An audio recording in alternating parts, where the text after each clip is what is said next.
And now the last thing we need to make before assembling the body is we are going to create the wings. So you're going to, just like normal, slip knot, create a magic ring, and then you're going to place 6 single crochets into your magic ring. All right, so now that we have 6 single crochets in our magic ring, we are going to do 6 single crochets for row 2, so just 1 single crochet in every stitch.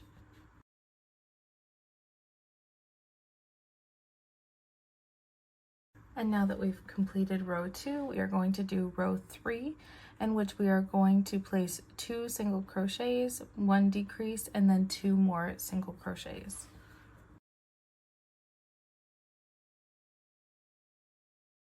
So now that we've completed row 3, we are going to just pull out some excess,